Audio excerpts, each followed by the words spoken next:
میرے پاکستانیوں، آج میں ایک آپ کے سامنے یہ ہنگامی جو میڈیا ٹاک کرنے لگا ہوں، یہ ایک ایسی خوفناک اور دردناک اور تکلیف دہ چیز ہے کہ میں سمجھا یہ انتظار نہیں کر سکتی کل کے لیے۔ میرے ساتھ جاوید علی بیٹھے ہوئے ہیں، ایک طرف عثمان ڈار جو ہمارے سیال کوٹ کے پریزیڈنٹ ہیں۔ میں ذرا اب آپ کو صرف بتانا چاہتا ہوں کہ یہاں ہو کیا رہا ہے اس ملک میں۔ میں اپنی قوم کو آگاہ کرنا چاہتا ہوں کہ پاکستان کو کس طرح ایک بنانا ریپبلک بنا دیا گیا ہے۔ نہ یہاں کوئی قانون کی فکر ہے طاقتور کو، نہ ان کو فکر ہے اپنے آئین کی۔ ہمارا جو آئین ہے اس کا آرٹیکل 14 وہ واضح طور پہ کہتا ہے کہ ہر انسان کی عزت کی حفاظت کی جائے گی، ہر انسان کی ڈگنیٹی کو پروٹیکٹ کیا جائے گا۔ یہ ہمارا آئین ہمیں حق دیتا ہے۔ لیکن جو یہ جاوید علی سے ہوا، یہ میں اس کے منہ سے آپ کو سننا چاہیے کہ اس انسان سے ہوا کیا، اور میں اس کے بعد آپ کو بتاؤں گا یہ جب ختم کر دیں گے کہ یہ جاوید علی تو ایک آدمی ہے جو سامنے آ گیا ہے۔ یہاں اتنے لوگوں کو انہوں نے جب سے ہماری گورنمنٹ گئی ہے اس طرح کے بیان دلوانے کی کوشش کی کہ یا ہمارے MPs MNAs جو تکڑے وزیر ہیں ان کے خلاف دو، یا ان کے اوپر ویڈیو فلم بنا دو، یا بلیک میل کرنے کے لیے ان کی کوئی آڈیو ٹیپس کر دو، یا ان کے اوپر کوئی کرپشن کے کیسز بنا دو اور بلیک میل کرنے کے لیے۔ صرف ایک ان کا مقصد ہے کہ کسی طرح تحریک انصاف اور عمران خان کو کمزور کر کے ان چوروں کو پھر سے الیکشن جتا دیا جائے۔ اب میں جاوید علی کی انٹروڈکشن کروا دوں۔ ان کو عثمان ڈار نے جو کلاس 4 ہوتی ہے، جو کلاس 4 کی نوکری ہوتی ہے، وہ نوکری دلوائی سیال کوٹ میں۔ یہ خود بتائیں گے کہ ان کی نوکری ایک چوکیدار تھے، چوکیدار کی نوکری تھی۔ ان کو اٹھایا گیا، پولیس نے اٹھایا، اور اس کے بعد نامعلوم افراد نے اٹھایا، اور اب ان سے پوچھے، ان کی زبانی پوچھے کہ ان سے کیا گیا۔ پھر میں واپس آتا ہوں آپ کے پاس۔ بولو جاوید۔ السلام علیکم جی، میرا نام جاوید علی ہے، میں چوکیدار کی نوکری کرتا ہوں ایجوکیشن ڈپارٹمنٹ میں۔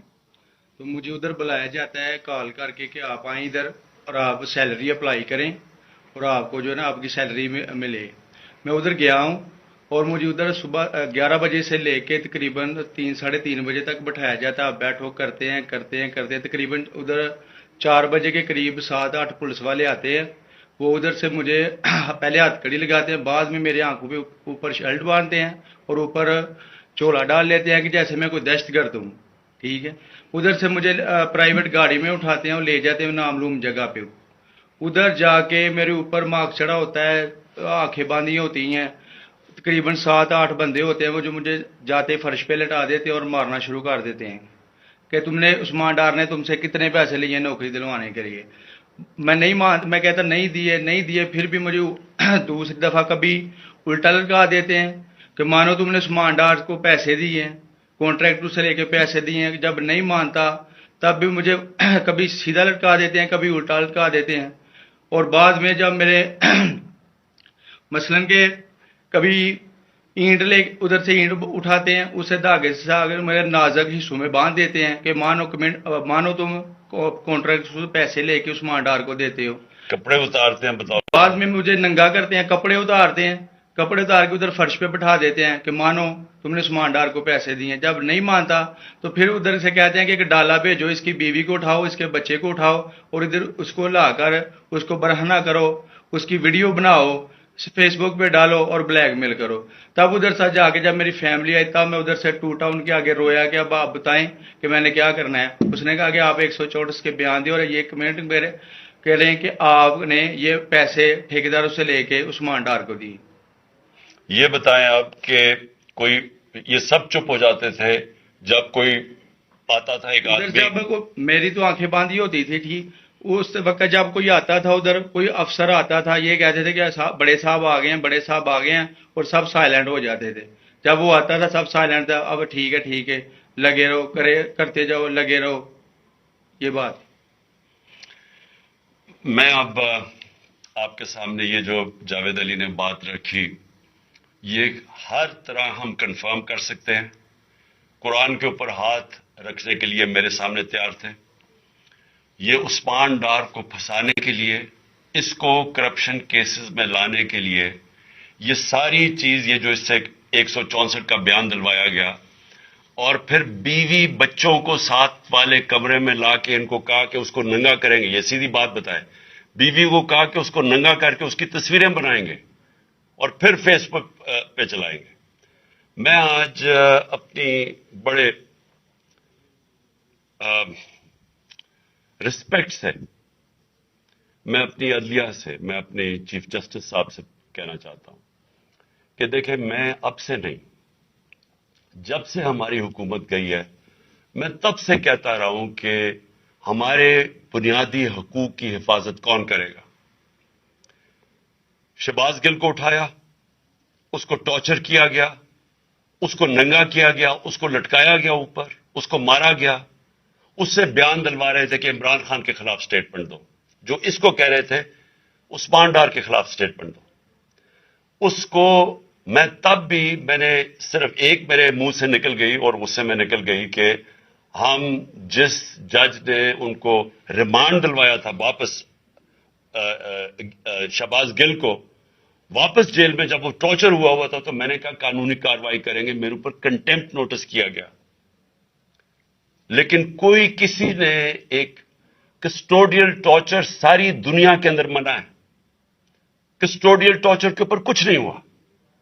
پھر اعظم سواتی کو اٹھایا گیا اور ساری قوم کے سامنے جو اعظم سواتی نے اپنے زبان سے بتایا کہ اسے کیا گیا، ایک ٹویٹ کے اوپر، اس کا صرف ایک ٹویٹ کر دی تھی اس نے کہ NRO2 باجوہ نے دیا، جو سب قوم جانتی ہے. اس کے اوپر جو اس سے کیا گیا، پھر ویڈیو بھیجی گئی اس کی بیوی اور اس کی بیٹی کو.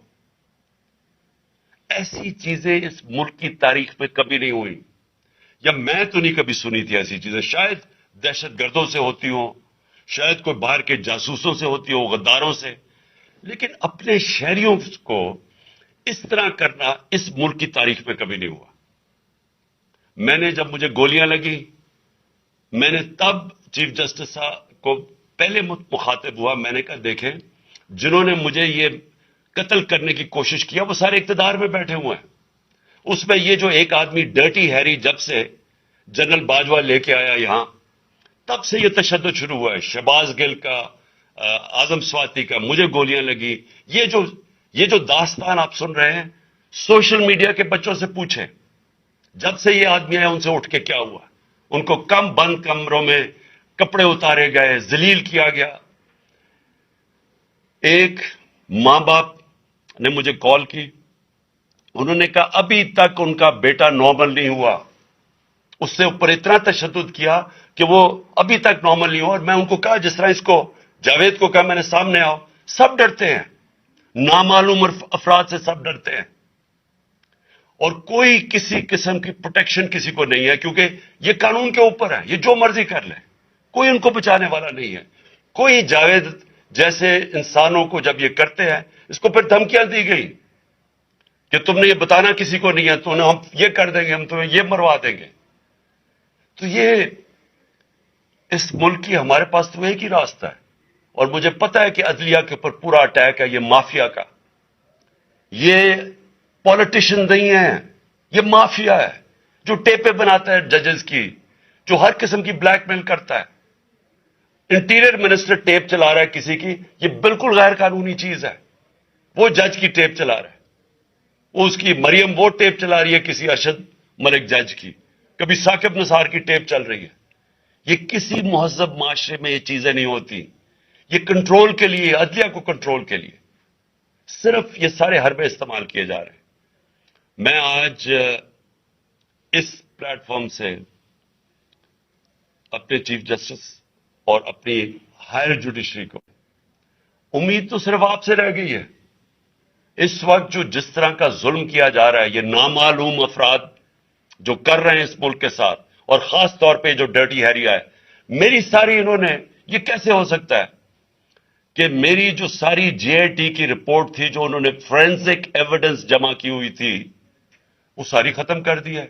ان 4 آفیسرز کو پھر اوپر بٹھا دیا ہے جن کے اوپر پروسیکیوٹر جنرل نے کہا تھا کہ انہوں نے میری جے آئی ٹی کی ایویڈنس سیبوٹاج کرنے کی کوشش کی. اس نے ٹیررزم کورٹ کو بتایا یہ, ان کو واپس لا کے اوپر بٹھا دیا ہے. یعنی اس سے انصاف ملے گا؟ ساری ایویڈنس ختم کر دی ہے.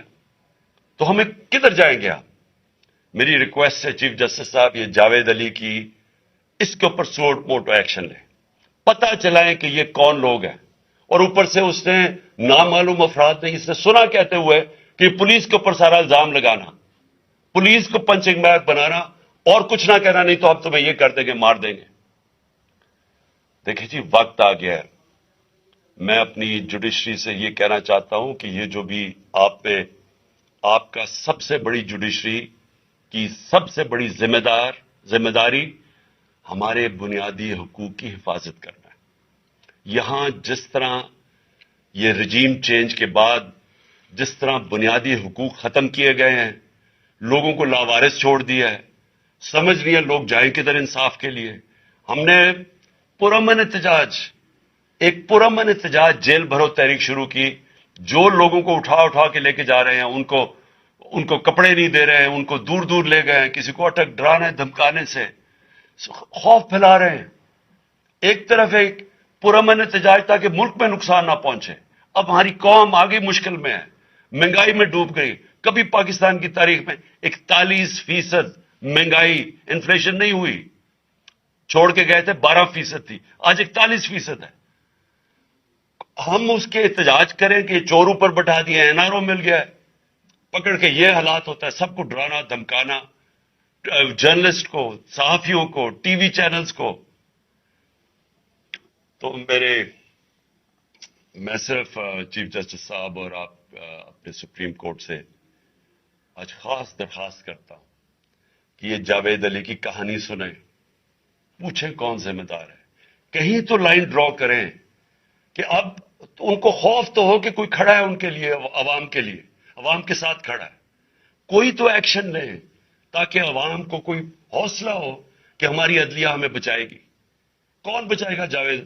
سوچیں کہ بیوی بچوں کو ساتھ والے کمرے میں جا کے کہتے ہیں اس کو ننگا کر کے ہم اس کی تصویریں بنائیں گے. یہ کون سے معاشرے میں ہوتا ہے؟ یہ کون, یہ کوئی غدار ہے؟ کوئی ایک چوکی دار کی کلاس 4 کی نوکری کر رہا ہے, اس سے اٹھا کے یہ کیا کہ جی اس کے خلاف ایویڈنس تھے کہ وہ دیکھیں جی کتنا آپ نے اس کے لیے کتنی پتہ نہیں کدھر سے اس نے کلاس 4 کے چوکی دار نے پتہ نہیں کیسے پیسے بنا کے دینے تھے اس کو, لیکن کوئی ایویڈنس مل جائے تاکہ کسی طرح تحریک انصاف کا جو سیال کوٹ کا ہمارا ڈسٹرکٹ کا پریزیڈنٹ ہے اس کو کسی طرح گندا کیا جائے اور اس کو کسی طرح نااہل کیا جائے, کسی طرح اینٹی کرپشن میں آ جائے.